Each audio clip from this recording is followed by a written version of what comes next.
জয়গুরু। এই সুন্দর ভাবଉদ্দীপক সংগীতাঞ্জলি ପରେ ଆମେ ସତ୍ସଙ୍ଗର ଯାଜନ ପର୍ଯ୍ୟାୟରେ ଉପନୀତ। ଶ୍ରୀ ଠାକୁର କୁହନ୍ତି, টানের লক্ষণ যাজন সেবা যাজনে উপভোগ, এই প্রেরণায় আসে কর্ম কর্মে পূর্ণ যোগ। অর্থাৎ ইষ্ট উপভোগ এবং পূর্ণ কর্মযোগর পথই ହେଉଛି যাজন সেবা। ଆଜିର ଏହି ମହତୀ ସଭାରେ ପ୍ରଥମେ ଯାଜନ ପରିବେଷଣ କରିବାକୁ ମୁଁ ଆମନ୍ତ୍ରଣ କରୁଛି ଶ୍ରଦ୍ଧେୟ ବିଜୟ କୁମାର ପ୍ରରାଜ ଭାଇଙ୍କୁ।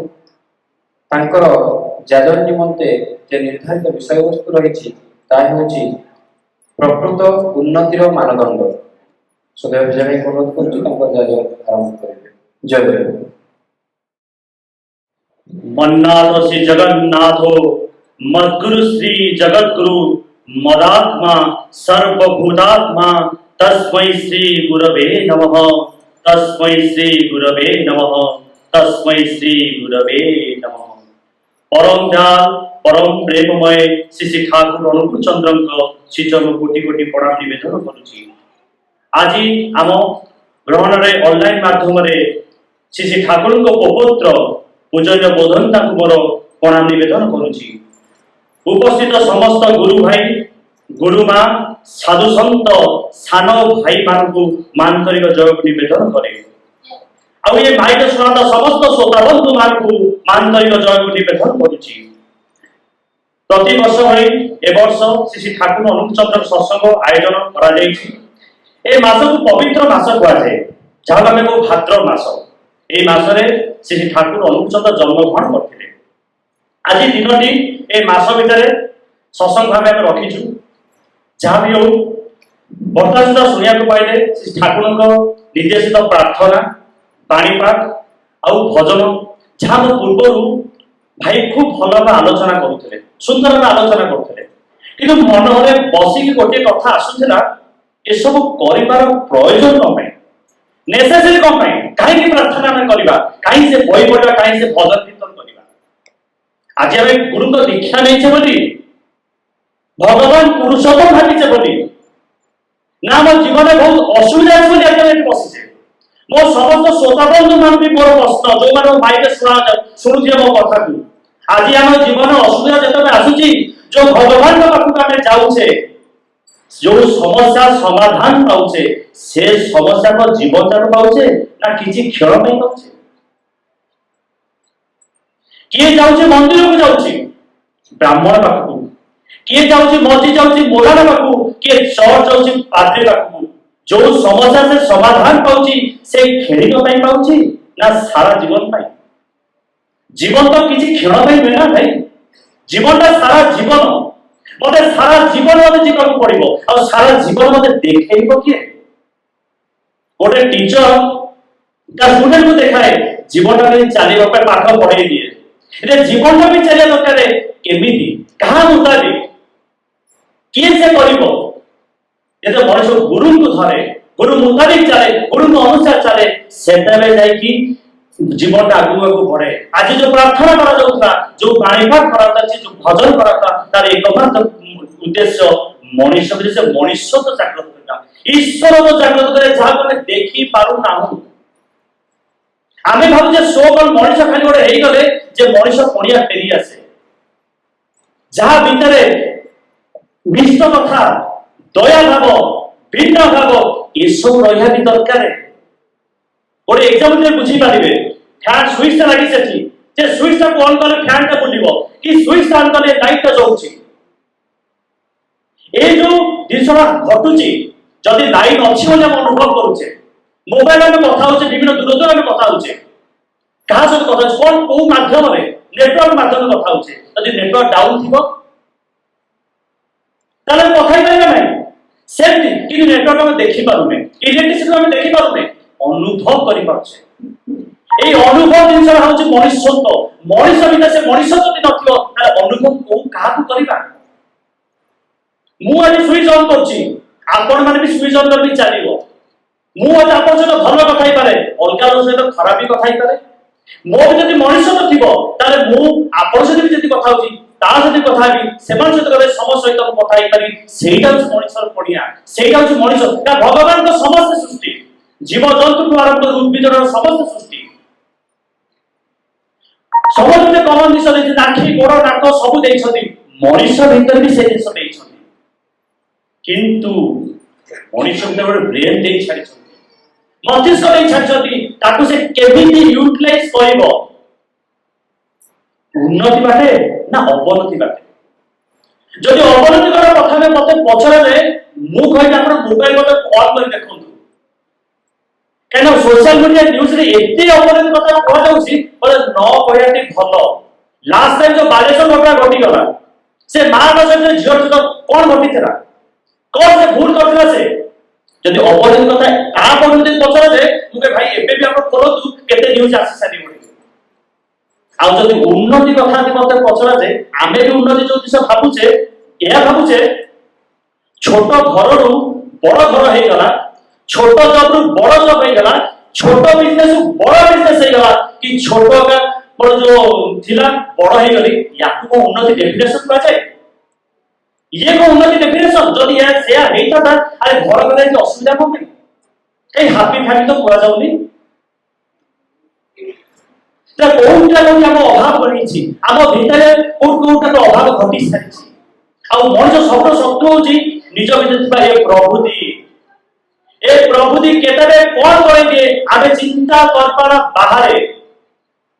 ପଇସା ସହିତ ମନ ଇଚ୍ଛା ଖର୍ଚ୍ଚ କରିବା, କୌଣସି ଲଗାମ ନାହିଁ। କେତେବେଳେ ପଇସା ଆସିଲା ମୁଁ ମନ ଇଚ୍ଛା ଖର୍ଚ୍ଚ କରି କଣ କରି ମୁଁ ବି ନିଜେ ବି ଜାଣିନଥାଏ। କଥା କହିବା ଯଦି କୁହାଯାଏ, ଯଦି କଥା କହିବା ଯଦି ସେଇ କଥା ବି କୁହାଯାଏ, ଗୋଟେ ଛୋଟ ପିଲାକୁ କଥା ଶିଖିବାକୁ 3 ବର୍ଷ ଲାଗେ, କିନ୍ତୁ ସାରା ଜୀବନ କେମିତି କଥା କହିବା କଥା ସେ ଶିଖି ପାରେ ନାହିଁ। ଆଉ ଯଦି ଧର୍ମର କଥା ବି ଯଦି କୁହାଯାଏ, ଯୋଉ ଲାଷ୍ଟ ଟାଇମ ଯୋଉ ବେଲଗାମ ଘଟଣା ଘଟିଗଲା, ଯୋଉ 4 ଜଣ ଟେରରିଷ୍ଟ ଆସି ଟୁରିଷ୍ଟଙ୍କୁ ମାରିଥିଲେ, କୋଉ ଧର୍ମ କଥା ସେ କହୁଥିଲେ? कौन से कहते धर्म कथा? जदि सोकर भगवान को पूजा करिया कहते, जदि से धर्म की पालन करछथि, जदि जीवन का जदि बंचिया बढिया कथा कि से धर्म की जदि पालन करछथि, से को धर्म पालन करथले? किछु रे भाई, का पुरुषता बरबरता जो धर्म नहीं चलितला में ये जब से स्टेज पहुंची सारी छे। आ जदि निशावत्य कथा जे हम कहउछे, त हमें से पहुंचले जोडी स्कूल कॉलेज को आरंभ सबडी निशावत्य रोग खाइले। आगुरु और मार्क करथिबे, जेतबे गोटे झियो घर पुओ घर जाए मैरिज समय कि पुओ घर झियो घर जाए, सेतबे झियो घर पुओ घर पचारथुले आपण को पुओ निशादक खाउनी तो? बर्तमान से पहुंच गलानी, बर्तमान पचार आपण को झियो निशादक खाउनी तो? स्त्री से स्त्री रही पारनी, स्वामी भी कहूँ मुझे स्त्री में ग्रहण करना चाहूँगी, गर्लफ्रेंड हिसाब से ग्रहण करना चाहूँगी। ये हो जाए उन्नति स्टेज हम पहुंच सकते हैं। यहाँ पे दायी के भाई किए से दायी?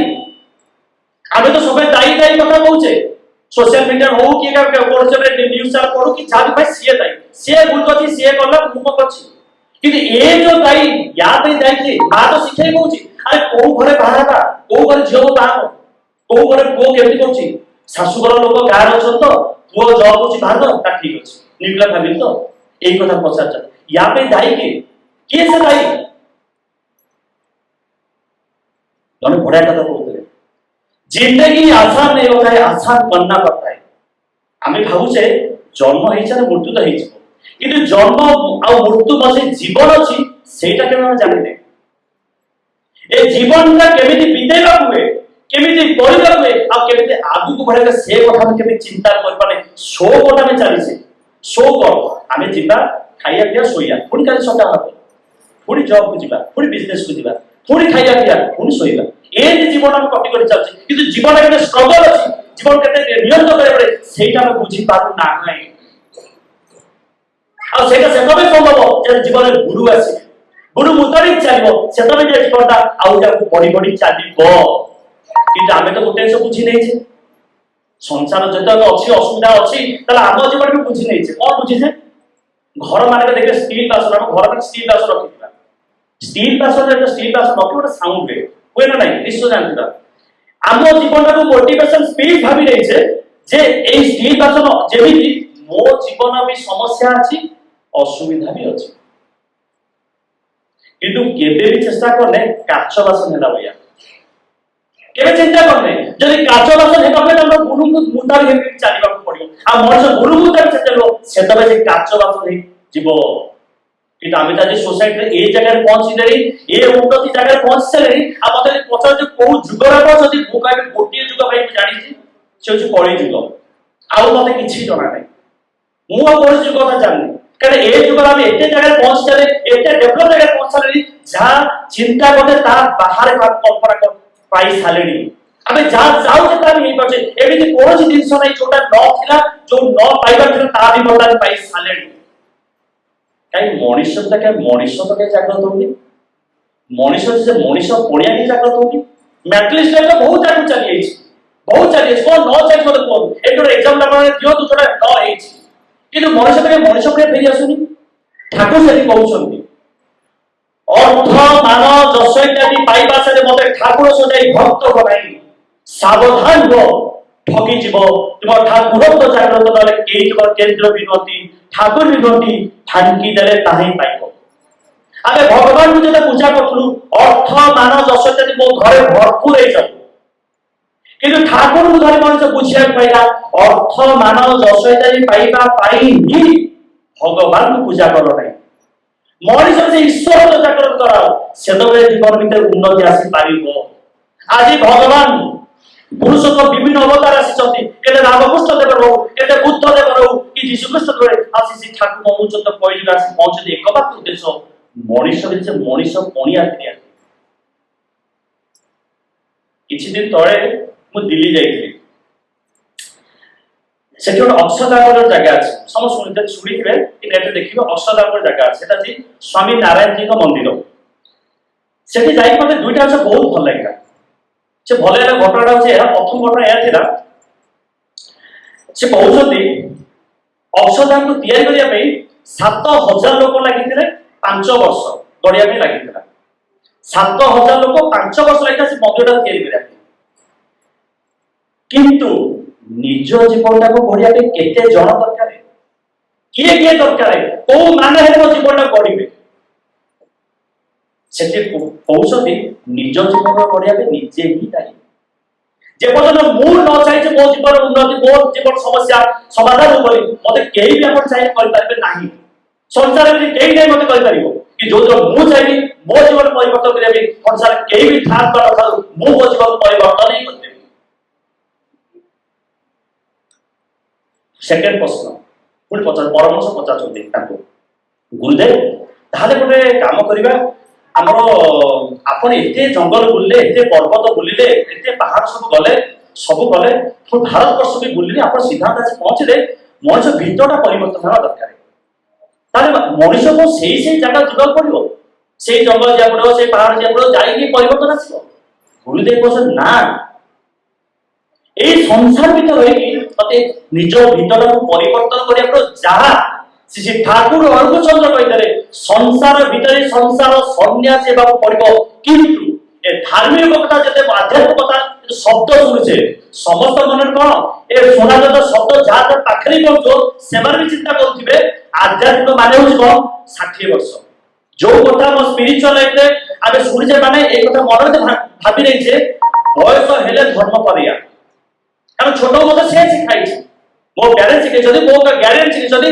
धर्म माने से कि धर्म एही समय परिया पड़े एही समय जीवन के आसीबे सेहीटा के सिखे ना आ सेहीटा जे सिखे का दे वो दादी ए स्टेज आसी नथांता किंतु मनुष्य तो प्रैक्टिकल कथा पूरा प्रैक्टिकल आज जो गाड़ीटा मु किनिली जो घर गली जो बिजनेस कर जो जॉब भी कर चिंता कले कोन कली जत मु घरटा जते करिली किबा जत गाड़ीटा किनिली मोर केते इच्छा थिला आ कोन पे कली जत मु बाइक रे कार कली से चिंता कली पते कारटा हे गले पते आउ किछ दरकार पड़ी गले छोटो घर रे बड़ घर हे गला आलिशान घर हे गला आउ पते घर करिया पड़ी गले आराम रे रही जतबे बड़ छोटो जॉब रे मैनेजर पोस्ट पाई जाए से तो होय बहुत भलो आउ और किछ दरकार नहीं मैनेजर पोस्ट पाई गली आराम रही कि छोट जब बिजनेस मते स्टार्ट करथली आज बड़ बिजनेस पहुंच से कहला कि यहाँ को शांति मो जीवन आसीबो नाही कि चिंता करे जो शांति पाई एते इच्छा रखिथिली जो दिन सेटा पूर्ण हेई गला तापर चिंता कली ना सेही शांति रही गली सेटा सेतबे ही संभव हबो जेतो जीवन गुरु आसीबे गुरु मुताबिक जेते चलिबे गुरु को दीक्षा जेतो सेतो से बुझिबे शांति और शक्ति जो नाही भाई शांति और अवस्था आ सेटा सेतबे आसो ते गुरु मुताबिक मनुष्य चलिबो गुरु को अनुसार चलियो आ से प्रथम सुनिबा पाइबो प्रथम शब्द जोरा प्रथम कहि असली उन्नति माने कोन उन्नति ठाकुर जे उत युक्त नति श्रेष्ठ सहित युक्त होइबा सेटा से बुझी पाइबो केमिति अभ्यास व्यवहार चालीचरण अधिगमन भीतर देकी उन्नति हुए आ मनुष्य याकु जेते करी चलिबो सेटा ता जीवन भीतर ईश्वर तो जागृत करबो मनीष कोणिया फेरी आसो से पर्यंत हेई पारिबो नाही लेखि दो आपण हबनी किंतु मनीष तो सब कष्ट काम जानछथि निजो खुशी करबा से समस्त खुशी कर पारती निजो जे मन को बुझेइबाटा बहुत कष्ट आ सेटा सेतबे संभव से भलो कोटा मत बुझी पारिबो जेति वीर जेते वीरता भावे जाऊ निजो को जति देखू कोन देखू निज चेहरा देखू केमि देखा जाउछे निजे इन करू निज फिट फाट हो निज साड़ी पिंधु विभिन्न दिशा आके करू सजे हो निज ऊपर तो सुंदर हे गेला सत कथा भीतर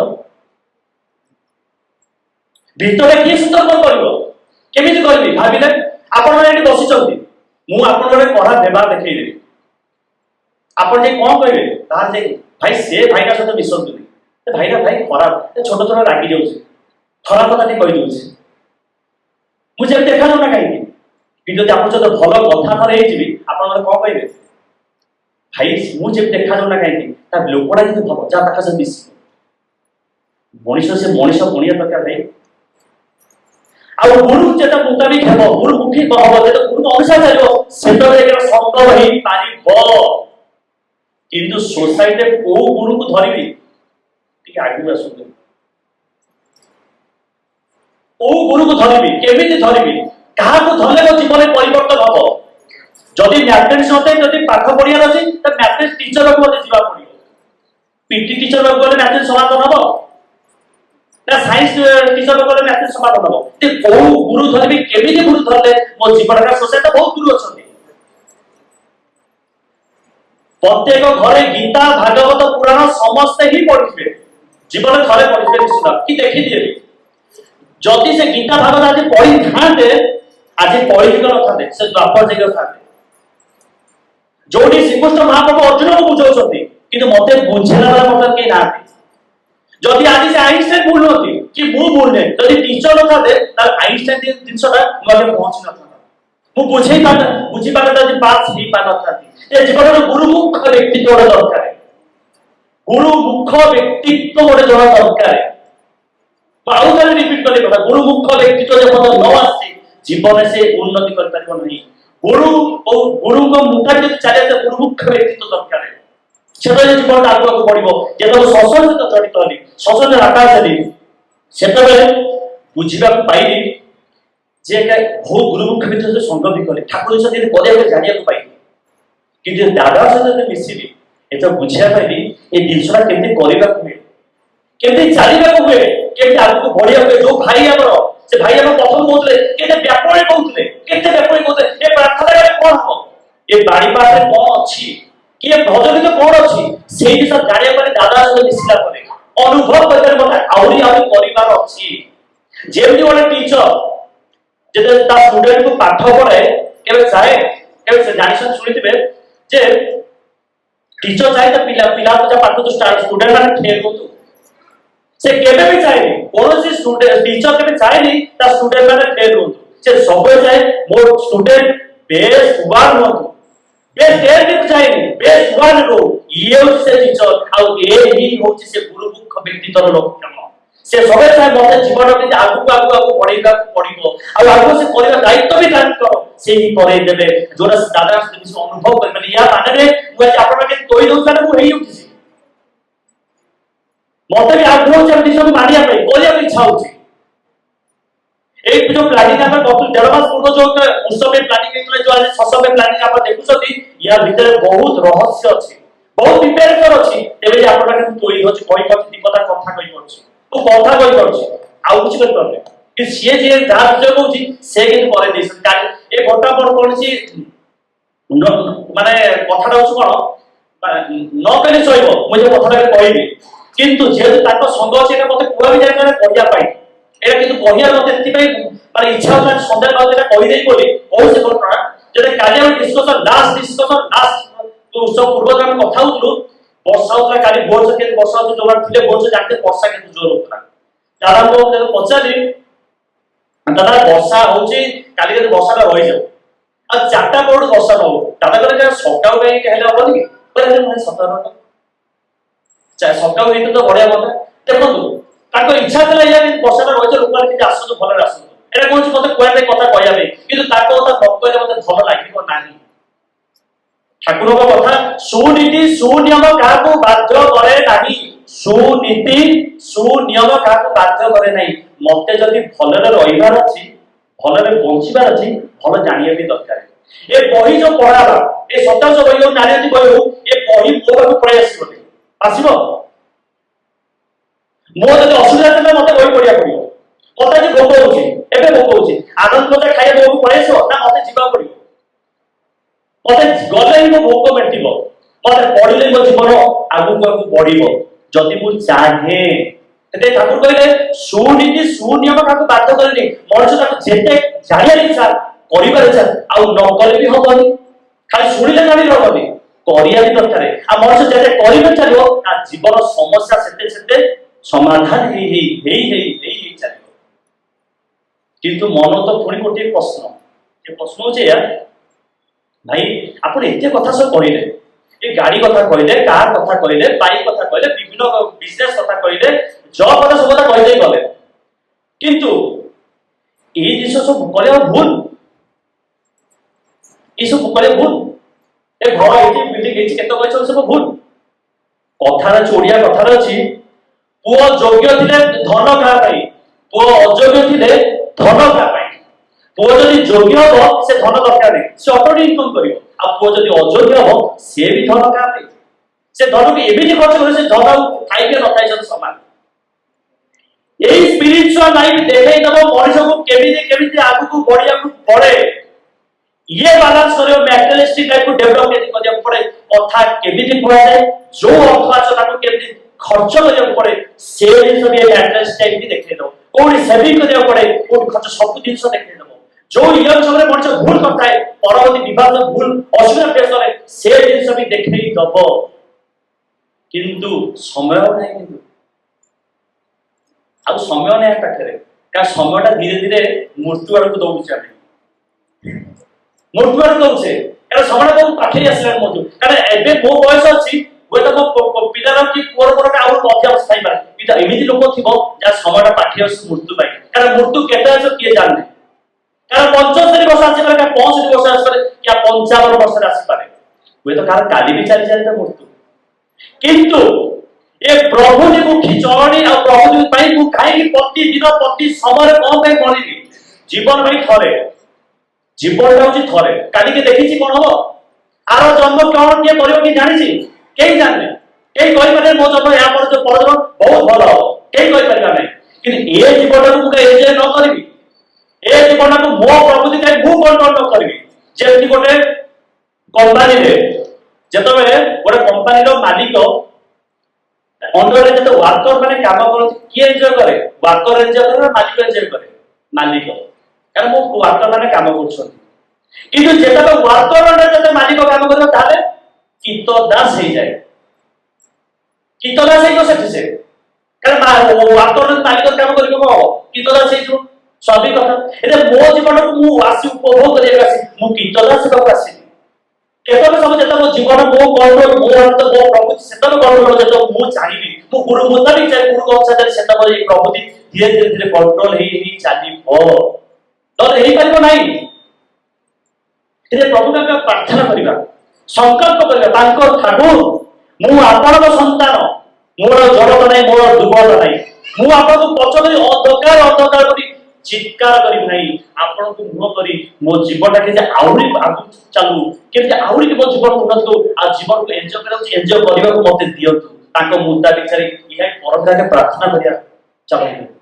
जो माने दीक्षा नहीं छंती केबे आउरी आउरी करिबा कारण समय कम पाखरे आमे भाबु जे शिक्षा निले मोर हेई गला ना आउरी केति करिबी आउ केति मानि चलिबी आ जो माने दीक्षा न नहीं छंती केमिति दीक्षा लेकी युक्त है कि निज समस्यार समाधान पाई आगु आगु बढ़िबी जदि के कहूची हिमालय जाईकी किए का से जो एई जगह गले 30-40 किलोमीटर जाईकी मते एक छर पत्र आनिकी एई समय पहुंचा दरकार या कले जे मु ताकू करे राजी अछि किंतु निज प्रभु को गणना करी सारा जीवन ए जगह को जीवन बाटे समय नाही मते कष्ट करे से कष्ट राजी अछि किंतु ए सहज बाटे धरिया को राजी नहीं ठाकुर निज पूरा जीवन से मनीष से जीवन से समय विषय जीवन को शैली से परिवर्तन कर दियो आउ किछि नाही शेष ठाकुर के प्रार्थना या रहू तुम्हा तृप्ति स्वस्ति पोषण विश्व तुम्हा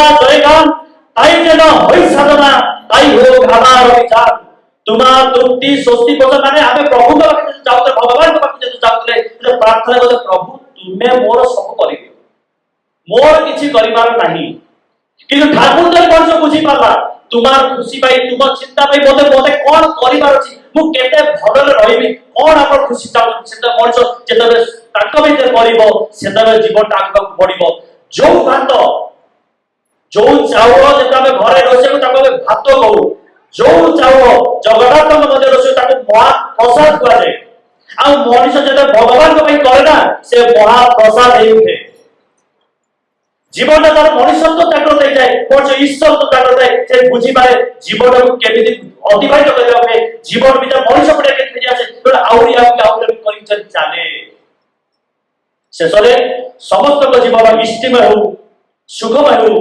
दीर्घायु होतु आउ मनुष्य से मनुष्य पणिया फेरी आसु इहाई परमपिता के प्रार्थना वंदे पुरुषोत्तम जय गुरु विजय भाई बहुत सुंदर भाव निर्धारित विषय रही से जाजन रखी जीवन में प्रकृत उन्नतिर तात्पर्य एवं निमंते प्रतिबंधक सबको मनुष्य केमती अतिक्रम कर परम शांतिर अधिकारी हो पार से विषय सविस्तृत भाव तोड़ी पारे आपणकर सार्विक मंगल निमंते श्री ठाकुर चरण में समस्त तरफ प्रार्थना ज्ञापन करुच्ची जय गुरु जय गुरु वर्तमान में आमंत्रण करुच्ची आज कार्यक्रम द्वितीय वक्ता श्रद्धेय सुब्रत कुमार बेहरा भाई जाजन निर्धारित विषय रही ईश्वर प्राप्तिर प्रकृत तात्पर्य एवं दीक्षार प्रयोजन जय गुरु सुब्रत भाई आरंभ करें गतिव्रता प्रभुपृष्ठ ईश्वर पुरुषोत्तम अब्रह्म स्तंभ भूदाता सद्गुरु नमस्तु परम दयाल श्री श्री ठाकुर अनुकूल चंद्र के चरण में कोटि कोटि प्रणाम जनाए आज श्री श्री ठाकुर चर्याश्रम सत्संग ऑनलाइन माध्यम उपस्थित ठाकुर प्रपुत्र पूज्य श्री बोधानंद चरण में कोटि कोटि प्रणाम एठारे उपस्थित समस्त गुरु भाई गुरुमा छोट छोट पिला माने और माइक जुग शुणी पार्थ समस्त भाई उमा मन आंतरिक जय गुरु जनाए आम समस्ते प्राय बहुत वर्ष धरी सत्संग सहित जड़ित अच्छा मुझे सत्संग सहित बहुत वर्ष जड़ित अच्छी ठाकुर विषय कहवा शुणा जानापी मोर बहुत आग्रह रही सत्संग प्राय मुझे सब जाजन शुणी किंतु आज ठाकुर प्रपुत्र पूज्य श्री बोधानंद निर्देश प्रेरणा एठारे उपस्थित रही कहवाई ठिया निजक धन्य मन कर ठाकुर विषय कहवाई केते ज्ञान दरकार मो विषय कहले मात्र ही जानी ठाकुर पाखे प्रार्थना रखी से मो द्वारा किसी कहे मनीष भितर सब अभाव लगी रही है एमती कहीं मनीष ना तार अभाव बोली ना अभावटा को सहजे तोड़ दि जाए नपे संपूर्ण भाव के तोड़ दि नपे यदि गोटे अभाव पूर्ण होगला से आ गोटे अभाव मुंड टेकी दिए सागे सागे अभाव भितर मनीषर इच्छा सब शांति पाए ना କିନ୍ତୁ ୟାକୁ ଯଦି ଆମେ ଓଲଟେଇ କହିବା ଯେମିତିକି ଯଦି ଆମେ ଇଚ୍ଛାକୁ ଟିକେ ଶାନ୍ତ କରିପାରିବା ତାହେଲେ ଅନେକାଂଶରେ ଆମେ ଶାନ୍ତି ପାଇପାରିବା। ଯେମିତିକି ମୁଁ ଆଗରୁ ଚାଳ ଘରେ ରହୁଥିଲି, ଭଲରେ ରହୁଥିଲି, ପଡୋଶୀ ଘର ଦେଖିଦେଲି ସେ ଘର ତାର ଛାତ ଘର ପକେଇଦେଲା, ମୋ ମନରେ ଅଶାନ୍ତି ସୃଷ୍ଟି ହେଲା ଯେ ମୁଁ କେମିତି ଛାତ ଘର ତିଆରି କରିବି। ସାଙ୍ଗେ ସାଙ୍ଗେ ତଳେ ଶୋଉଥିଲି, ଚଟାଣ ଶୋଉଥିଲି, ଭଲ ଲାଗୁଥିଲା, ଯେତେବେଳେ ଦେଖିଲି ପର ଘରରେ ପଡୋଶୀ ଘରେ ସେ ଖଟ ଆସିକି ତିଆରି ପକେଇଦେଲା, ମୋର ମନରେ ଅଶାନ୍ତି ଆସିଗଲା ଯେ ମୁଁ କେମିତି ପୁଣି ଖଟ ତିଆରି କରିବି। ତାପରେ ପୁଣି ତା ଘରେ ଦେଖିଲି ସୋଫା ଦେଖିଲି, ତା ଘରେ ଗାଡି ଦେଖିଲି, ଏଇଭଳିଆ ମୋର ଇଚ୍ଛାଟା ବଢି ବଢି ଗଲା। ଟୋଟାଲି ସେଇଥିପାଇଁ କହୁଛି ଯଦି ଆମେ ଇଚ୍ଛାଟାକୁ କିଛିଟା ଶାନ୍ତି କରିପାରିବା ତାହେଲେ ଅନେକାଂଶରେ ଆମେ ଶାନ୍ତି ପାଇପାରିବା। ଆଉ ଆମ ଜୀବନରେ ବହୁତ ଗୁଡେ ଭୁଲ ଠିକ ଗୁଡା ଆମ ସମନ୍ୱୟ ନଥାଏ। ଆମ ଜୀବନରେ ଯଦି ଆମେ ଘଟଣା ଗୁଡିକୁ ଯୋଡିବା ଶିଖିପାରିବା ତାହେଲେ ଅନେକାଂଶରେ ଆମେ ଭୁଲ ଗୁଡେ ବହୁତ ଗୁଡେ ଭୁଲ ସୁଧାରି ପାରିବା। ଆଉ ଭୁଲ ଗୁଡିକ ସୁଧାରି ହୁଏ ଆମର ସଦ୍ଗୁରୁଙ୍କର ସନ୍ନାପନ ହେଲେ ଆଉ ସତ୍ସଙ୍ଗର ଆଶ୍ରୟ ନେଲେ। ଆଉ ଆମେ ଯଦି ଏଇ ପ୍ରବୃତ୍ତିମୁଖୀ ଚଳନ ଭିତରେ ଆମେ ଚାଲିବା ଭିତରେ ଆମର ଯୋଉ ମନଟା ଚିତ୍ତଟା ଭାରି ଚଞ୍ଚଳ ଥାଏ, ଅନିୟନ୍ତ୍ରିତ ଥାଏ। କିନ୍ତୁ କୁହାଯାଏ ଯେ ଠାକୁର କହନ୍ତି ଯେ ସତ୍ସଙ୍ଗ ଆସିଲେ ଆଉ ସଦ୍ଗୁରୁଙ୍କର ସନ୍ନାପନ ହେଲେ ଆମ ଯୋଉ ମନଟା ଯୋଉ ଚଞ୍ଚଳ ଅଛି ସେଟା ସ୍ଥିର ହୁଏ, ସୁକେନ୍ଦ୍ରିକ ହୁଏ, ସୁନିୟନ୍ତ୍ରିତ ହୁଏ। ଆଉ ବହୁତ ଗୁଡେ ଭାଇ ଅଛନ୍ତି ମୁଁ ଦେଖିଛି, ମିଶିଛି ଭାଇମାନଙ୍କ ସହିତ, ଆମ ସାଙ୍ଗମାନଙ୍କ ସହିତ ବହୁତ ଭାଇ ଅଛନ୍ତି, ସେମାନେ ଟିକେ ସତ୍ସଙ୍ଗ ଆସିବା ପାଇଁ କୁଣ୍ଠା କରନ୍ତି। କଣ ପାଇଁ? ସେ ଭାବନ୍ତି ବୋଧେ ଏହା କିଛି ଅଲଗା ସଂସ୍ଥା, ଏଠି ଗଲେ କଣ ଗୋଟେ କରିବେ ବୋଧେ। କିନ୍ତୁ ଏଟା କଣ ପାଇଁ ଭଲ ଲାଗେନି ଆସିବା ପାଇଁ ଯେ ଆମେ କଣ କରୁ ପ୍ରବୃତ୍ତିମୁଖୀ ଚଳନ ଭିତରେ ଚାଲୁ। ଆମର ଯୋଉ ପ୍ରବୃତ୍ତି ଚଳନଟା ଅଛି ଆମକୁ ତା ଭିତରେ ଚଳିବା ପାଇଁ ବହୁତ ଭଲ ଲାଗେ। କିନ୍ତୁ ଆମେ ଯୋଉ ଭାବୁଛନ୍ତି ଯେ ସତ୍ସଙ୍ଗଟା କିଛି ଅଲଗା ସଂସ୍ଥା, ଏ ସତ୍ସଙ୍ଗ କିଛି ଅଲଗା ସଂସ୍ଥା ନୁହେଁ। ଏଠି ମଧ୍ୟ ଆଜି ମଧ୍ୟ ଏଠି ଆମର ଆର୍ଯ୍ୟ ସଂସ୍କୃତି ଅଛି, ସନାତନ ଧର୍ମ ଅଛି, କୁହାଯାଏ ଠିକ ପାଳନ କରାଯାଏ। ଏଠି ମଧ୍ୟ ସତ୍ୱନିଜ୍ଞା ବିଷୟରେ କୁହାଯାଇଛି, ଯେମିତିକି ମୋ କ୍ରୋଧୀ, ମୋ ମାନି, ମୁନିରସ ଇତ୍ୟାଦି ଯୋଉଟା କୁହାଯାଏ ଗୀତାରୁ ଆସିଛି। ଅର୍ଜୁନ ସ୍ୱୟଂ ଭଗବାନ ଶ୍ରୀକୃଷ୍ଣ ମଧ୍ୟ ଅର୍ଜୁନକୁ କହିଛନ୍ତି କ୍ରୋଧ ବିଷୟରେ, ସେଇ ଗୀତାରେ ହିଁ କହିଛନ୍ତି, ଯୋଉଟା କି ଆମର ଏଇ ସତ୍ୱନିଜ୍ଞା ନାମ କୁହାଯାଇଛି। ଠାକୁର ବି ଏଠି ଗୁରୁ ବନ୍ଦନା ପାଇଁ କହିଛନ୍ତି, ଗୁରୁ ବନ୍ଦନା ଆମର ଏଠି କରାଯାଉଛି, ଆଜି ବି ଗୁରୁ ବନ୍ଦନା ଆମର କରାଯାଇଛି। ଆଉ ଗୁରୁ ବନ୍ଦନା କୁହାଯାଏ ଯେ ଗୁରୁଙ୍କର ପୂଜା ବିନା ମାନେ ଦେବାଦେବୀ ପୂଜା ପାଆନ୍ତି ନାହିଁ। ଆମର ଗୁରୁ ବନ୍ଦନା ଏଠି ଆମର ସତ୍ସଙ୍ଗରେ ଗୁରୁ ବନ୍ଦନା, ପଞ୍ଚବହି, ସପ୍ତର୍ଷି ଏସବୁ ଗୁଡା ସବୁ ଆମର ଠାକୁର ଆମର ତାଙ୍କ ଯୋଉ ପ୍ରଦତ୍ତ ଯୋଉ ପ୍ରାର୍ଥନା ଅଛି ସେ ମାଧ୍ୟମରେ କେମିତି ପାଳନ କରାହବ ସେଗୁଡା ଆମକୁ ଠିକ ବୁଝେଇ ଦେଇଯାଇଛନ୍ତି। କେମିତି ତାର ସଂକଳ୍ପ ଆମେ ପ୍ରତିଦିନ ନଉଛନ୍ତି, ପ୍ରାର୍ଥନା ଯୋଉ କରୁଛନ୍ତି ଆମେ ସଂକଳ୍ପ ତାର ନଉଛନ୍ତି। ରାମଙ୍କର, ଶ୍ରୀକୃଷ୍ଣଙ୍କ ଚରିତ୍ର ଆମ ଭିତରେ ଦେଖାଯିବ। କେମିତି ଦେଖାଯିବ? ମା ମାନଙ୍କ ପାଖରେ ମାତା ସୀତାଙ୍କ ଚରିତ୍ର ଦେଖାଯିବ। କେମିତି ଦେଖାଯିବ? ସେଟା ଆମ ସତ୍ସଙ୍ଗରେ କେମିତି ଅନୁସରଣ କରାଯିବ ସେଗୁଡା ସବୁ କୁହାଯାଇଛି। ଆଜି ମଧ୍ୟ ଏଠି ଆମର ହୋମ ଯଜ୍ଞ ହଉଛି, ସାଧାରଣ ପୂଜା କରାଯାଉଛି, ସତ୍ସଙ୍ଗରେ ପାଳନ କରାଯାଉଛି। ଠାକୁର ଏହାକୁ ଠିକ କେମିତି ପାଳନ କରାହବ ତାଙ୍କ ଜୀବନ ମାଧ୍ୟମରେ ସବୁ କିଛି ଶିଖେଇ ଦେଇଛନ୍ତି। ଆଜି ଆମେ ଯୋଉ ଇଷ୍ଟାଚରଣ ପ୍ରସଙ୍ଗ ପଢୁଥିଲେ, ଠାକୁର ତାଙ୍କ ପରିବେଶ ବିଷୟରେ କହିଛନ୍ତି ଯେ ପରିବେଶଟା ଆମର ଜୀବନ ଗୋଟେ ପ୍ରଧାନ ଅଙ୍ଗ। ପରିବେଶ ଆଉ ସତ୍ସଙ୍ଗ ନିଜ ଭିତରେ ଅଙ୍ଗାଙ୍ଗୀ ଭାବେ ଜଡିତ। ଆମେ ଯଦି ପରିବେଶକୁ ଛାଡ଼ିଦବା କେବେ ବି ଆମେ ଏଇ ସତ୍ସଙ୍ଗ ଯୋଉ କହୁଛନ୍ତି ସତ୍ସଙ୍ଗ ପରିବେଶକୁ ଛାଡ଼ିଦେଲେ ଆମେ ବି କେବେ ବଞ୍ଚି ପାରିବା ନାହିଁ। ଠାକୁର ସବୁବେଳେ ଦୀକ୍ଷା, ନାମ ଧ୍ୟାନ, ଜପ ଧ୍ୟାନ, ଯଜନ ଯାଜନ ଇଷ୍ଟବିଦ ସ୍ୱଦେଶ ସଦାଚାର ଉପରେ ସବୁବେଳେ ଜୋର ଦଉଥିଲେ। ଏ ଦୀକ୍ଷା ବିଷୟରେ ଯୋଉଟା କହିବି, ଗୋଟେ ପ୍ରସଙ୍ଗ ମନେ ପଡେ ସୁଶୀଲାଙ୍କ ବିଷୟରେ। ସୁଶୀଲା କୁହାଯାଏ ଯେ ଠାକୁରଙ୍କର ସେ ଯୋଉ ଅନ୍ୟାନ୍ୟ ଭକ୍ତ ଥିଲେ, ନୂଆ ନୂଆ ଦୀକ୍ଷା ନେଇଥାନ୍ତି, କେତେଦିନ ହେଲା ଦୀକ୍ଷା ନେଇଥାନ୍ତି। ଠାକୁର ଯେତେ ତାକୁ ଡାକି ପଚାରୁଛନ୍ତି ସୁଶୀଲା ଆପଣ ତ ଦୀକ୍ଷା ନେଇଛନ୍ତି, ଆପଣ ଦୀକ୍ଷା ନେଇକି ପାଇଛନ୍ତି କଣ, ଆପଣଙ୍କୁ କଣ ଲାଭ ହେଇଛି, ଧୀରେକି ପଚାରୁଛନ୍ତି।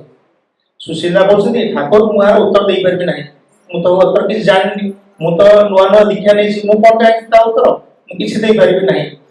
ସୁଶୀଲା କହୁଛନ୍ତି ବ୍ୟସ୍ତ ନାହିଁ, ତୁ ହିଁ ଉତ୍ତର ଦେବୁ, ତୁ ଭାବେ, ଆଉ ମୁଁ ପରମ ପିତା ତତେ ଯୋଗାଡ଼ ଦେବେ, ତୁ ଭାବେ ନିଶ୍ଚିତ ଉତ୍ତର ଦେବୁ, ଆଉ ଏମିତି ଉତ୍ତର ଦେବୁ ଯେମିତିକି ମୁଁ ଖୁସି ହେବି। ସୁଶୀଲାଙ୍କୁ ସୁଶୀଲାଙ୍କୁ ବ୍ୟସ୍ତ ହେଇଯାଉଛନ୍ତି। ସୁଶୀଲାଙ୍କ ବ୍ୟସ୍ତତା ଦେଖିକି ଠାକୁର କହୁଛନ୍ତି ମୁଁ ତତେ 2-3 ଦିନ ସମୟ ଦଉଛି, ତା ଭିତରେ ଭାବିକି କହିବୁ, ବ୍ୟସ୍ତ ନାହିଁ, ତୁ ତାର ଭାବିକି କହିବୁ। ସୁଶୀଲା ଏକଥା ଶୁଣିକି ଯେ ଠାକୁର ପଚାରୁଛନ୍ତି କଣ ଆନ୍ସର ଦେବି, ସେ ଶୁଣିକି ତାଙ୍କର ସବୁ ଖାଇବା ପିଇବା ସବୁ ଭୁଲି ଯାଇଛନ୍ତି। ଏ ଭିତରେ ତାଙ୍କର 2 ଦିନ ବିତିଗଲାଣି। ତୃତୀୟ ଦିନ ସେ ହଠାତ୍ କି ଶୋଇଛନ୍ତି, ହଠାତ୍ କି ତାଙ୍କର ସ୍ୱପ୍ନାବିଷ୍ଟ ହେଲା ଭଳିଆ ଗୋଟେ ଚିନ୍ତା ତାଙ୍କ ମନକୁ ଆସୁଛି ଆଉ ଧଡ଼ପଡ଼ ହେଇକି ଉଠିକି ସେଟା ଠାକୁର ପାଖରେ ପହଞ୍ଚନ୍ତି ଆଉ ଠାକୁରଙ୍କୁ କହୁଛନ୍ତି ଠାକୁର ଦୀକ୍ଷା ନେଇ ମୁଁ ଆପଣଙ୍କୁ ହିଁ ପାଇଛି, ଆପଣ ହିଁ ମୋର ଶ୍ରେଷ୍ଠ ଲାଭ, ଆପଣଙ୍କ ପାଇଁ ମୋର ପାଇବା କେବେ ବାକି ରହି ନାହିଁ, ଆପଣଙ୍କୁ ଜାଣି ମୋର ଜାଣିବା ବାକି ନାହିଁ, ଆଉ ଆପଣଙ୍କ ପାଖରେ ଆଶା ରଖି ମୁଁ କେବେ ବି ନିରାଶ ହୋଇ ନାହିଁ, ଆପଣ ହିଁ ମୋର ସବୁ କିଛି, ଆପଣ ହିଁ ମୋର, ଆପଣଙ୍କ ପାଖରେ ଏଇ ଯୋଉ ଦୀକ୍ଷା ଯୋଉ ପାଇଛି ଦୀକ୍ଷା ନେଇଛି ସେ ମୋର ଯୋଉ ସଫଳ ସମାଧାନ ଯୋଉ ମୋର ସରଳ ଯୋଉ ସମାଧାନ ଅଛି ମୋର ଯୋଉ ସମସ୍ୟା ଅଛି ସବୁ ସମସ୍ୟାର ସମାଧାନ ମୁଁ ଆପଣଙ୍କ ଠାରୁ ହିଁ ପାଇଛି, ଆପଣ ହିଁ ମୋର ସବୁ କିଛି। ଠାକୁର ଏହା ଶୁଣି ବହୁତ ଖୁସି ହେଇଥିଲେ। ଠାକୁର ହିଁ କହିଥିଲେ ଯେ ହଉଛି ଦୀକ୍ଷା ମାଧ୍ୟମରେ ଈଶ୍ୱର ପ୍ରାପ୍ତି, ଏଇଟା ହିଁ ସବୁ କିଛି। ଠାକୁର କହୁଛନ୍ତି ଯେ ଯଦି ଯଜନ ଆଉ ଯାଜନ ଦିଟା ହଉଛି ପରିପୂରକ, ଆଉ ଯଦି ମାନେ ଗୋଟିଏ ଅଭାବରେ ଆଉ ଗୋଟେ କ୍ଷୀର୍ଣ୍ଣ ହୁଏ, ଆମେ ଯଦି ଯାଜନ ଆଉ ଯଦି ପରିବେଶକୁ ଠାକୁର କହୁଛନ୍ତି ପରିବେଶକୁ ଆମେ ଯଦି ଯାଜନ ନ କରାଯାଏ ତାହେଲେ ଆମର ପ୍ରଶ୍ନ ଧର୍ମଟା ବି କେବେ ଟେକିବ ନାହିଁ, ସେଇଥିପାଇଁ ପରିବେଶକୁ ଯାଜନ ନିହାତି ଭାବରେ ଦରକାର। ଥରେ ଗୋଟେ ପ୍ରଶ୍ନ ଆଉ ଗୋଟେ ମନେ ପଡୁଛି ମହାଭାରତର ଗୋଟେ ପ୍ରସଙ୍ଗ, ଶ୍ରୀକୃଷ୍ଣ ଯେତେବେଳେ ପୁରୁଷ ସଭାକୁ ଯାଉଛନ୍ତି 5ଟି ଗାଁ ସେ ମାଗୁଛନ୍ତି, 5ଟି ଗାଁ ଯେତେବେଳେ ମାଗୁଛନ୍ତି ଅଭିମାନୀ ଯୋଉ ଦୁର୍ଯ୍ୟୋଧନ ସେ ବହୁତ ଗର୍ବୀ ଅଭିମାନୀ ଥିଲା, ତାର ଗୋଟେ ଗର୍ବ ଥିଲା ଯେ ମୁଁ ସବୁଠୁ ବଡ ଯୁବରାଜ, ସେ କଣ କହୁଛି ଠାକୁରଙ୍କର ପ୍ରତ୍ୟାଖ୍ୟାନ କରୁଛି, ଯୋଉ ଶାନ୍ତି ପ୍ରସ୍ତାବ ପ୍ରତ୍ୟାଖ୍ୟାନ କରୁଛି। ତାପରେ ଯୋଉ ପ୍ରତ୍ୟାଖ୍ୟାନ କରୁଛନ୍ତି ତାପରେ ଶ୍ରୀକୃଷ୍ଣ ପଳେଇ ଆସୁଛନ୍ତି, ପୁରୁଷ ଘର ପଳେଇ ଆସୁଛନ୍ତି, ପଳେଇ ଆସିଲା ପରେ ଯୁଦ୍ଧଟା ପୁରା ଅସମ୍ଭାବୀ ହୋଇ ପଡୁଛି, ଆଉ ସମସ୍ତେ ଯେତେବେଳେ ଯୁଦ୍ଧ ଅସମ୍ଭାବୀ ହେଉଛି ଦୁର୍ଯ୍ୟୋଧନ ଆଉ ଅର୍ଜୁନ ସମସ୍ତେ ଲାଗି ପଡୁଛନ୍ତି କେମିତି ଯୁଦ୍ଧାସ୍ତ୍ର ନୂଆ ନୂଆ ଯୁଦ୍ଧାସ୍ତ୍ର କେମିତି ନେବେ, ଲୋକ ବଳ କେମିତି ଏକାଠି କରିବେ, ସବୁ ଲାଗି ପଡୁଛନ୍ତି। ଦୁର୍ଯ୍ୟୋଧନ ବି ଯାଉଛି ଶ୍ରୀକୃଷ୍ଣ ପାଖକୁ ଯାଉଛି ତାଙ୍କର ଯୁଦ୍ଧାସ୍ତ୍ର ଆଣିବା ପାଇଁ, ଶ୍ରୀକୃଷ୍ଣ ପାଣ୍ଡବଠୁ ଅଲଗା କରିବା ପାଇଁ ସେ ଯାଇକି ପହଞ୍ଚି ଶ୍ରୀକୃଷ୍ଣ ପାଖରେ ପହଞ୍ଚି, ଶ୍ରୀକୃଷ୍ଣ ତ ଯେତେବେଳେ ସେ ପହଞ୍ଚୁଛି ଶ୍ରୀକୃଷ୍ଣ ଯେତେବେଳେ ଶୋଇଥିଲେ ମାନେ ନିଦ୍ରାରତ ଥିଲେ, ଆଉ ଶ୍ରୀକୃଷ୍ଣ ତ ତାର ଗର୍ବ ଥିଲା ଅଭିମାନ ଥିଲା, ସେ କଣ କରୁଛି ଯେ କୋଉଠି ବସିବ ଖୋଜିକି ପାଇଲା ନାହିଁ, ଶ୍ରୀକୃଷ୍ଣ ତ ଶୋଇଛନ୍ତି, ସେ କଣ କଲା ତାଙ୍କ ମୁଣ୍ଡ ପାଖରେ ଗୋଟେ ଆସନ ଆଣିକି ବସିଲା, ତାପରେ ପହଞ୍ଚିଲେ ଅର୍ଜୁନ କୁହାଯାଏ ଯେ ଶ୍ରୀକୃଷ୍ଣଙ୍କର ସିଏ ଅନ୍ୟାନ୍ୟ ସଖା ଥିଲେ ଆଉ ସିଏ ତାଙ୍କର ପରମ ଭକ୍ତ ବି ଥିଲେ। ଅର୍ଜୁନ ଯାଇକି ପହଞ୍ଚନ୍ତି, ଅର୍ଜୁନ ତାଙ୍କ ପାଦ ପଦ୍ମରେ ଯାଇକି ବସୁଛନ୍ତି, ତାପରେ ଯେତେବେଳେ ଶ୍ରୀକୃଷ୍ଣ ଉଠୁଛନ୍ତି ସିଏ ତ ଅନ୍ତର୍ଯାମୀ ଥିଲେ, ସେ କରୁଛନ୍ତି ଯେତେବେଳେ ଉଠୁଛନ୍ତି ଆଖି ମଳି ମଳି ଉଠୁଛନ୍ତି ସେ ପ୍ରଥମେ ତାଙ୍କୁ କୋଉଠି ଦେଖିବେ, ତାଙ୍କ ଗୋଡକୁ ଦେଖିବେ, ଆଉ ଗୋଡ ପାଖରେ ବସିଛନ୍ତି ଅର୍ଜୁନ, ସେ ଅର୍ଜୁନକୁ ବି ଦେଖୁଛନ୍ତି, ତାପରେ ଅର୍ଜୁନକୁ ପଚାରୁଛନ୍ତି ଆସିବାର ଅଭିପ୍ରାୟ ପଚାରୁଛନ୍ତି, ତାପରେ ଯୋଉ ମୁଣ୍ଡ ପାଖରେ ଯିଏ ଦୁର୍ଯ୍ୟୋଧନ ବସିଛି ସିଏ ତ ଅଭିମାନୀ, ସେ ଜୋରରେ ଚିଲେଇ କହୁଛି ନାଇଁ ନା ମୁଁ ପ୍ରଥମେ ଆସିଛି ମୁଁ କହିବି, ମୁଁ ମୋର ଯାହା ନେଇକି ଆସିଛି କଥା ନେଇକି ଆସିଛି କହିବି। ତାପରେ ଶ୍ରୀକୃଷ୍ଣ କହୁଛନ୍ତି, ଶ୍ରୀକୃଷ୍ଣ ଥିଲେ ଚତୁର ଚୂଡାମଣି, ସେ କଣ କହୁଛନ୍ତି ସେ କହୁଛନ୍ତି ନାଇଁ ଗୋଟେ ସର୍ତ୍ତ ଅଛି ମୋର, ଗୋଟେ ସର୍ତ୍ତରେ ମୁଁ ଶୁଣିବି, ସେ ସର୍ତ୍ତଟା ହେଲା ଯଦି ମୁଁ ହଉଛି ଗୋଟେ ପଟେ ରହିବି ନିରସ୍ତ୍ର ଆଉ ଅନ୍ୟ ପଟେ ମୋର ସମସ୍ତ ନାରାୟଣ ସେନା ରହିବ ତାହେଲେ ଏଥର କି କଣ ନବ କୁହ। ତାପରେ ଯେତେବେଳେ ଦୁର୍ଯ୍ୟୋଧନ ଅର୍ଜୁନକୁ ପଚାରୁଛନ୍ତି, ଅର୍ଜୁନ କହୁଛନ୍ତି ପ୍ରଭୁ ଆପଣ ହିଁ ମୋର ଦରକାର, ଆପଣ ହିଁ ମୋର ସବୁ କିଛି, ମୁଁ ଚାହେଁ ଆପଣ ମୋ ରଥର ସାରଥୀ ହୁଅନ୍ତୁ। କିନ୍ତୁ ଶ୍ରୀକୃଷ୍ଣ କହୁଛନ୍ତି ଆଚ୍ଛା ଅର୍ଜୁନ ମୁଁ ତ ଯୁଦ୍ଧରେ ଅସ୍ତ୍ର ଧରିବି ନାହିଁ କହିଛି, ତାହେଲେ ତମେ କାହିଁକି ମତେ ରଥର ସାରଥୀ କରିବାକୁ ଚାହୁଁଛ? ଶ୍ରୀକୃଷ୍ଣ ତାପରେ ଅର୍ଜୁନ କହୁଛନ୍ତି ପ୍ରଭୁ ଆପଣ ହିଁ ମୋର ସବୁ କିଛି, ମୁଁ ଚାହେଁ ଆପଣ ହିଁ ମୋ ପାଖରେ ରୁହନ୍ତୁ। ତାପରେ ସେ ଦୁର୍ଯ୍ୟୋଧନ ପଚାରୁଛନ୍ତି, ଦୁର୍ଯ୍ୟୋଧନ ଦେଖୁଛି ଯେ ଶ୍ରୀକୃଷ୍ଣଙ୍କ ପାଖରେ ତ ଅସ୍ତ୍ର ନାହିଁ, ସେ ତ ଏକୁଟିଆ ଲଢିବେ, ସିଏ କଣ ଲଢିବେ, ମୁଁ ତାଙ୍କୁ କାହିଁ ନେବି, ମୁଁ ନାରାୟଣ ସେନାକୁ ମାଗୁଛି। ତାପରେ ଶ୍ରୀକୃଷ୍ଣ ତଥାସ୍ତୁ କହୁଛନ୍ତି। ତାପରେ ଯୁଦ୍ଧ କଣ ହେଲା ପ୍ରାୟ ସବୁ ଜାଣିଛନ୍ତି। ଏହାର କହିବାର ତାତ୍ପର୍ଯ୍ୟ ହେଲା ଯେ ଆମେ ପ୍ରଭୁଙ୍କୁ ଠାରୁ ପାଇବାକୁ ଚାହୁଁଛନ୍ତି ନା ପ୍ରଭୁଙ୍କୁ ପାଇବାକୁ ଚାହୁଁଛନ୍ତି। ଆମେ ଯଦି ପ୍ରଭୁଙ୍କ ଠାରୁ ଆମେ ପଚାରିଲେ ଆମେ କଣ କହିବା ଯେ ଆମେ ପ୍ରଭୁଙ୍କ ଠାରୁ ପାଇବାକୁ ସବୁବେଳେ ଆସୁଛନ୍ତି, ଆମ ମନଟା ସବୁବେଳେ ଠାକୁରଙ୍କ ସେ ଅର୍ଥମାନ ଯଶ ଇତ୍ୟାଦି ପାଇବା ଆଶାରେ ଠାକୁରଙ୍କୁ ସଜେଇ ରଖିଛନ୍ତି, କିଛି ପାଇବାନି, ଆମେ ସବୁବେଳେ ଠୋକର ଖାଇବା, ଆମେ ମାନେ ଠକି ଯିବା ସବୁବେଳେ। ଆଉ ଗୋଟେ କଥା ମନେ ପଡେ, ଥରେ ଜଣେ ରାଜା ଥିଲେ, ସେ ରାଜା କଣ କଲେ ତାଙ୍କର ଜନ୍ମଦିନ ଥିଲା ଆଉ ତାଙ୍କର ଗୋଟେ ଚାକର ଥିଲା ଗୋପାଳିଆ, ରାଜା କଣ କହିଲେ ତା ପରଦିନ ଯାଇକି କହିଲେ ଗ୍ରାମ ପୁରା ତାଙ୍କ ମନ୍ତ୍ରୀକୁ ଡାକିକି କହିଲେ ଗାଁରେ ପୁରା ସହରରେ ଯାଇକି ଡେଗୁରା ପିଟି ଦିଅ ଯେ ଜନ୍ମଦିନରେ ଯିଏ ଯାହା ଆସିବ ତା ପରଦିନ ସବୁ କିଛି ମିଳିବ, ରାଜା ଯିଏ ଯାହା ମାଗିବ ସବୁ କିଛି ମିଳିବ। ସମସ୍ତେ ତା ପରଦିନ ଆସିକି ଠିଆ ହେଲେ, ଏକାଧାରା ସବୁ ଲାଇନରେ ଠିଆ ହେଲେ, ତାଙ୍କ ମନ୍ତ୍ରୀ ପରିଷଦ ଗାଁ ଲୋକ ସହର ଲୋକ ସମସ୍ତେ ଆସିକି ଠିଆ ହେଲେ, ଲାଇନରେ ଠିଆ ହେଲେ।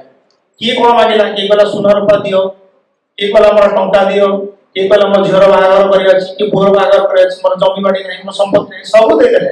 ରାଜା କହିଲେ ସମସ୍ତଙ୍କର ଇଚ୍ଛା ପୂର୍ଣ୍ଣ କର। ସବୁ ପୂର୍ଣ୍ଣ ହେଇଗଲା। ତାପରେ ଯେତେବେଳେ ସନ୍ଧ୍ୟାବେଳେ ରାଜା ଯେତେବେଳେ ଆସିଛନ୍ତି ଶୋଇବା ପାଇଁ, ତାପରେ ସେ ଦେଖୁଛନ୍ତି ତାଙ୍କ ଚାକର ଗୋପାଳିଆ ଆସିଛି ସେବା କରିବା ପାଇଁ। ତାଙ୍କର କହୁଛନ୍ତି, ରାଜା କହୁଛନ୍ତି, ଆରେ ଗୋପାଳିଆ, ତତେ ସକାଳେ ମୁଁ ଦେଖିନି, ତୁ ତ କାହିଁ ଆସିନୁ ରାଜ୍ୟସଭାକୁ, ଆସିନୁ ଆମର ରାଜ୍ୟସଭାକୁ ମାଗିବା ପାଇଁ।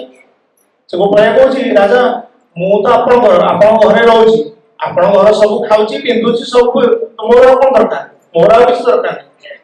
ତାପରେ ରାଜା କହୁଛନ୍ତି, ନା ନା ନା, ତୁ ମୁଁ ଯେହେତୁ ପ୍ରତିଜ୍ଞା କରିଛି ମାନେ ତୁ ମତେ ଯାହାହେଲେ ମାଗିବୁ, ମୁଁ ତତେ ଦେବି, ନିଶ୍ଚିତ ଦେବି, ତୁ ମାଗେ। ଗୋପାଳିଆ କହୁଛି, ସେ ତ କୁହାଯାଏ ଯେ ଭକ୍ତ ମାନେ ଟିକେ ଆଉ ଟିକେ ଚାଲାକ, ବେଶୀ ଚାଲାକ, ସେ ସବୁ ମାନେ ଭଗବାନଠୁ ବେଶୀ ଚାଲାକ। ସିଏ କଣ କଲା? ସିଏ କହିଲା ଯେ ରାଜାଙ୍କୁ କହିଲା, ଆଚ୍ଛା ଠିକ ଅଛି, ତାହେଲେ ଆପଣ ଯଦି ବାଧ୍ୟ କରୁଛନ୍ତି ଆପଣ ମୋ ଘରେ 4 ଦିନ ରହିବେ। ରାଜା କହିଲେ ଠିକ ଅଛି। ତାପରେ ସେ ମନ୍ତ୍ରୀକୁ ଡାକିକି କହିଲେ, ଆଚ୍ଛା ମୁଁ ଗୋପାଳିଆ ଘରେ କଥା ଦେଇଛି, ତା ଘରେ 4 ଦିନ ରହିବି। ତାପରେ ଏଇଟା ଶୁଣିକି ମନ୍ତ୍ରୀଙ୍କ ଯେମିତି ମୁଣ୍ଡରେ ଚড়କ ପଡିଲା, ସେ ପୁରା ଜୀବକୁ କାମୁଡ଼ି ଦେଲେ। କହିଲେ ଗୋପାଳିଆ ପାଇଁ କିଛି ନାହିଁ, ତା ଘରେ ତ କିଛି ନାହିଁ, ଆପଣ ଗଲେ ରହିବେ କୋଉଠି? ରାଜା କହିଲେ ଠିକ ଅଛି, ତା ଘର କରିଦିଅ। ତାପରେ କହିଲେ ତା ଗାଁକୁ ତ ରାସ୍ତା ନାହିଁ। ରାଜା କହିଲେ ଠିକ ଅଛି, ରାସ୍ତା କରିଦିଅ, ତା ଗାଁକୁ ରାସ୍ତା କରିଦିଅ। କହିଲେ ତା ଘରେ ତ ଆଲୁଅ ନାହିଁ, ଖାଇବା ପାଇଁ କିଛି ନାହିଁ, ଆପଣ କେମିତି କଣ ଖାଇବେ? କହିଲେ ସବୁ କିଛି କରିଦିଅ, ତା ପାଇଁ କରିଦିଅ। ସବୁ କିଛି ତା ପାଇଁ ହେଇଗଲା, ରାଜପ୍ରାସାଦ ଭଳିଆ କରିଦିଆଗଲା। ରାଜା ଯାଇକି ରହିବେ। ରାଜା ରହିବେ ମାନେ କଣ? ତାଙ୍କ ସାଙ୍ଗେ ଯିବେ ମନ୍ତ୍ରୀ ମାନେ, ଯିବେ ମନ୍ତ୍ରୀ ପରିଷଦ ଯିବେ, ହାତୀ ଯିବ, ଘୋଡା ଯିବ, ସବୁ ଯିବ, ସବୁ ବ୍ୟବସ୍ଥା କରିଦେଲା। ଗାଁକୁ ଗଲା ସବୁ ବ୍ୟବସ୍ଥା କରିଦେଲା। ଯେମିତିକି ବର୍ତ୍ତମାନ ମନଙ୍କର ଆସିବେ ଏଇଠି ଦ୍ରୌପଦୀ ମୁର୍ମୁ ଆସିବେ, ସେ ରାଷ୍ଟ୍ରପତି ଆସିବେ, ଏଇଠି ପହଞ୍ଚିବେ, ସେ କଣ ସେମିତି ଆସିବେ ନା ମାନେ ଏମିତି ବସିପାରିବେନି? ତାଙ୍କର ଗୋଟେ ପ୍ରୋଟୋକଲ ଅଛି। ସେ ଆସିକି ପହଞ୍ଚିବେ ମାନେ ସବୁ କିଛି ତାଙ୍କ ପାଇଁ, ସବୁ ସିକ୍ୟୁରିଟି ଗାର୍ଡ ସବୁ କିଛି ରେଡି କରିଦିଆହବ। ସେମିତି ଗୋପାଳିଆ ପାଖରେ ସବୁ କିଛି ପହଞ୍ଚିଗଲା। ଗୋପାଳିଆ ନ ମାଗିକି ସବୁ କିଛି ପାଇଗଲା। ରାଜା ଗଲାବେଳେ ଆପଣ ନେବେ, ସେ ସବୁ ଦେଇଦେଇକି ଗଲେ। ସେମିତି ଆମର ବି ମାନେ ଏଇଟା କହିବାର ତାତ୍ପର୍ଯ୍ୟ ହେଲା ଯେ ଗୋପାଳିଆ ଯେମିତି ନ ମାଗିକି ସବୁ କିଛି ପାଇଗଲା, ଆଉ ଆମେ ବି ସେମିତି ତାର ଇଚ୍ଛା କଣ ଥିଲା? ସେ କଣ ରାଜାକୁ ମାଗିଲା, ଖାଲି ରାଜାଙ୍କଠୁ ମାଗିନି। ସେମିତି ଆମେ ଯଦି ପ୍ରଭୁଙ୍କଠୁ ମାଗିବା, ତାହେଲେ ଆମେ ସେଇ ଅଳ୍ପ ଟିକେ ଯାହା ମାଗିଛନ୍ତି ସେୟା ପାଇବେ। କିନ୍ତୁ ସେ ଯେହେତୁ ପ୍ରଭୁଙ୍କୁ ସେ ମାଗିଲା, ମାନେ ପ୍ରଭୁ ଆସିଲା ମାନେ ସବୁ କିଛି ପାଇଗଲେ। ସେ ରାଜାକୁ ଯେମିତି ମାଗିଲା, ରାଜା ଆସିଲେ ସବୁ ପାଇଗଲେ। ଆମେ ସେମିତି ଯଦି ପ୍ରଭୁଙ୍କୁ ମାଗିବା, ତାହେଲେ ସବୁ କିଛି ପାଇଗଲା। ଠାକୁର କହିଛନ୍ତି যে পরম পিতা আছে, অদেয় কি আছে, মানে পরম পিতা মানে অদেয় বলে কিছু নাই। যাହାର ଲୋମକୁ କୁମଳ ବିଶ୍ୱ ବ୍ରହ୍ମାଣ୍ଡ, ମାଳ ମାଳ ବ୍ରହ୍ମାଣ୍ଡ, ତାଙ୍କୁ ମାଗିଲେ କଣ ସେ ଦେବେନି? ଦେବେ। କିନ୍ତୁ ଆମେ ମାଗିବା ଶିଖିନାହାନ୍ତି। ଆମେ କଣ ମାଗୁଛନ୍ତି? ଖାଲି ଅର୍ଥ ମାନବ ଇତ୍ୟାଦି ତାଙ୍କୁ ସଜେଇକି ରଖିଛନ୍ତି, ଅଳ୍ପ ଟିକେ ଖାଲି ମାଗୁଛନ୍ତି। ତାଙ୍କୁ ଯଦି ଆମେ ମାଗିବା ଶିଖିବା, ତାଙ୍କୁ ଯଦି ମାଗିବା, ତାହେଲେ ସିଏ ଯଦି ଆସିବେ, ତାହେଲେ ସବୁ କିଛି ଆମେ ପାଇଯିବା। ବହୁତ ଲୋକ ଏମିତି ଦୀକ୍ଷା ନେଇଛନ୍ତି, ବିଭିନ୍ନ ଉଦ୍ଦେଶ୍ୟ ନେଇକି ଆସୁଛନ୍ତି, ଠାକୁର ଆସୁଛନ୍ତି, ଠକି ଯାଉଛନ୍ତି। ତାଙ୍କର ମନଟା ସେଇଠି ରହୁଛି ଯେ ମୁଁ କେମିତି କିଛି ପାଇଲି ନାହିଁ। ସେ ଆଉ ଠାକୁରଙ୍କ ସହିତ ଯୋଗାଯୋଗ ରଖୁନାହାନ୍ତି, ଇଷ୍ଟବୃତ୍ତି କରୁନାହାନ୍ତି, ସବୁ କିଛି ଛାଡି ଦଉଛନ୍ତି। ଆମେ ଯଦି ଠାକୁରଙ୍କୁ ପାଇବା, ତାହେଲେ ଆମେ ଯେମିତି ରାଜାଙ୍କୁ ମାଗିକି ଗୋପାଳିଆରେ ହେଇଥିଲା, ଆମର ମଧ୍ୟ ସେମିତି ହବ। ଆମେ ସବୁ କିଛି ପାଇଯିବା। ଠାକୁର ଯଦି ମାଗିବା, ତାହେଲେ ସବୁ କିଛି ପାଇଯିବା। ଠାକୁର କହୁଛନ୍ତି ସମସ୍ତେ ଜଣେ ଈଶ୍ୱର ହେଇଯିବା ଦରକାର। ଆଉ ଈଶ୍ୱର କେମିତି ହେବେ? ଠାକୁର ତାର ଜୀବନୀ ମାଧ୍ୟମ ସବୁ କିଛି ବତି ଦେଇଛନ୍ତି। ଠାକୁର ପାଖକୁ ଜଣେ ଭାଇ ଆସିଛନ୍ତି, ସେ ଠାକୁର ତାଙ୍କୁ ପଚାରୁଛନ୍ତି, ଆରେ ତୋ ଘରେ କେତେ ଜଣ? ସେ ଭାଇ ଜଣ କହୁଛନ୍ତି, ଠାକୁର ମୋ ଘରେ ତ 6 ଜଣ ଅଛନ୍ତି। ନା କିଏ କିଏ? ନା ମୋର ବାପା, ମା, ମୁଁ, ମୋ ସ୍ତ୍ରୀ, ଗୋଟେ ପୁଅ, ଗୋଟେ ଝିଅ ଗୋଟେ। ଠାକୁର ଆଉଥରେ କହୁଛନ୍ତି, ଆଉଥରେ ଭାବି ଦେଖ ତ ତୋ ଘରେ କେତେ ଜଣ? ସେ ଆଉଥରେ ଭାବି ଦେଖି କହୁଛି, ଠାକୁର 6 ଜଣ ତ ହିଁ ଅଛନ୍ତି, ଆଉ ତ କିଏ ନାହାନ୍ତି। ତାପରେ ପୁଣି ଟିକେ ସେ ଭାବି କହୁଛନ୍ତି, ନା ନା ଆମ ଘରେ 7 ଜଣ। ଆମ ଘରେ ଗୋଟେ ଚାକର ବି ଅଛି, ଯିଏକି ଛୋଟ ବେଳୁ ରହି ଆସିଛି ଆମ ଘରେ, ଆଉ ସିଏ ବି ଗୋଟେ ମେମ୍ବର ଭଳିଆ, ସିଏ ବି କୁଆଡେ ଯିବନି, ସେଇ 7 ଜଣ ଆମେ ଅଛୁ। ଆଉ ଠାକୁର କହୁଛନ୍ତି, ମୁଁ ତୋର କେହି ନୁହେଁ? ସେ ଭାଇ ଜଣ ଟିକେ ହସିକି କ୍ଷମା ମାଗିକି କହୁଛନ୍ତି, ଠାକୁର ଆପଣ ବି ମୋ ଘରେ ଅଛନ୍ତି। ଠାକୁର କହୁଛନ୍ତି, ଏଥର କଣ କେତେ ଜଣ? ସେ କହୁଛନ୍ତି 8 ଜଣ। ତାହେଲେ କିଏ କିଏ ଅଛନ୍ତି କହ ଏଥର? ସେ କହିଲେ, ମୋର ପିତା, ମାତା, ମୋ ସ୍ତ୍ରୀ, ପୁଅ, ଝିଅ, ଚାକର ଆଉ ଆପଣ। ଠାକୁର କହୁଛନ୍ତି, ଲିଷ୍ଟ ତ ଟୋଟାଲ ନଥିଲି, ଆସିଲି ଯେ ପୁରା ଶେଷରେ।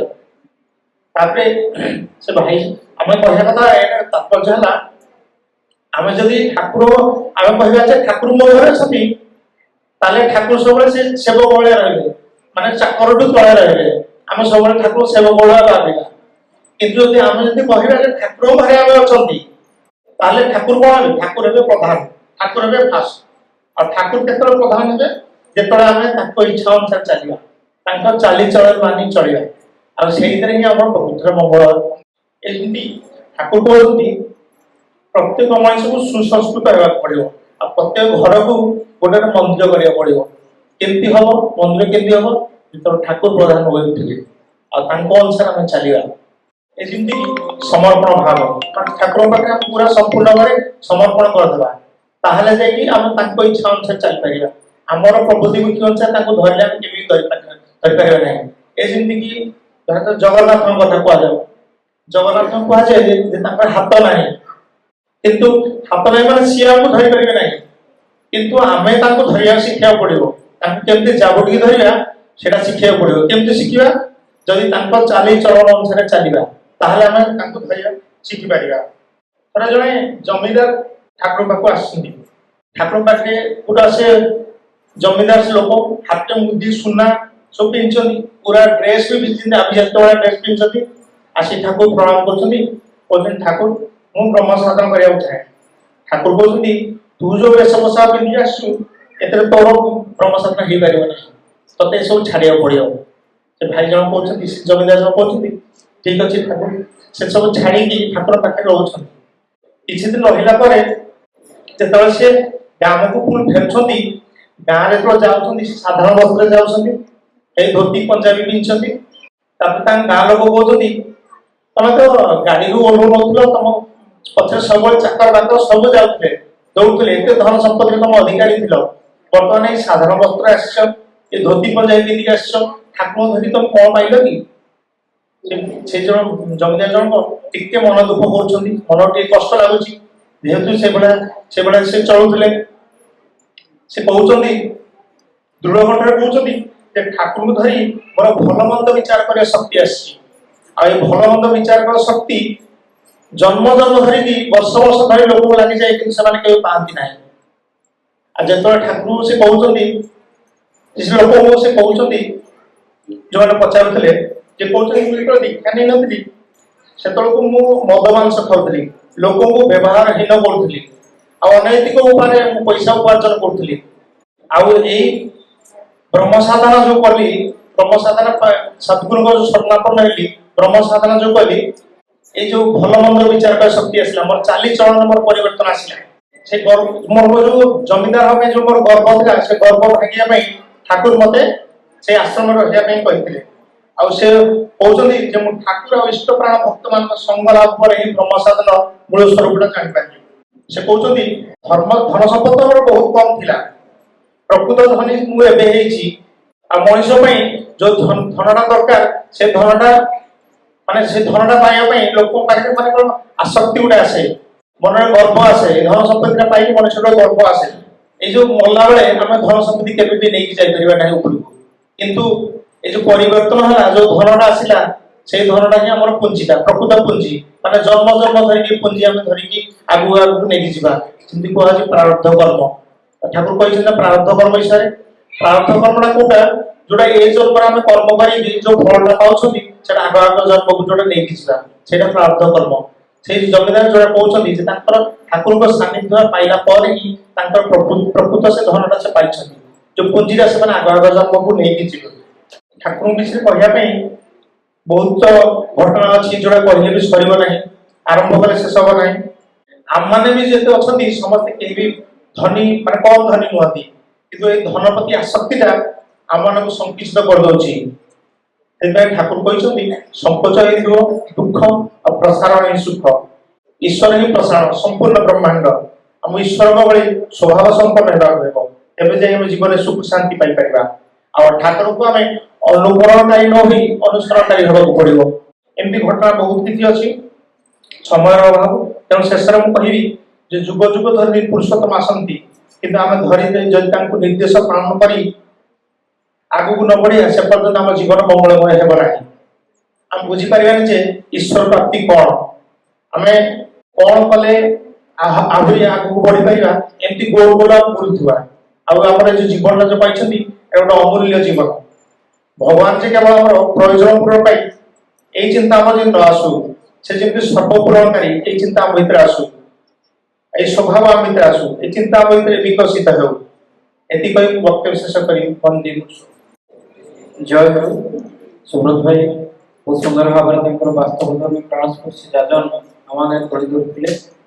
ତାଙ୍କର ଯେ ଯାଜନ ଭିତରେ ଏକ ଅଭିନବ ଚିନ୍ତାଧାରା ଆମ ମଧ୍ୟରେ ସଞ୍ଚାରିତ କଲେ ଯାହା ହେଉଛି କେଉଁଟା ଅଧିକା ଲାଭଜନକ ଈଶ୍ୱରଙ୍କ ଠାରୁ ଚାହିଁବା ନା ଈଶ୍ୱରଙ୍କୁ ଚାହିଁବା। ଆଶା କରୁଛି ସମସ୍ତେ ଏହାର ଉତ୍ତର ଆମେ ପାଇସାରିଥିବା।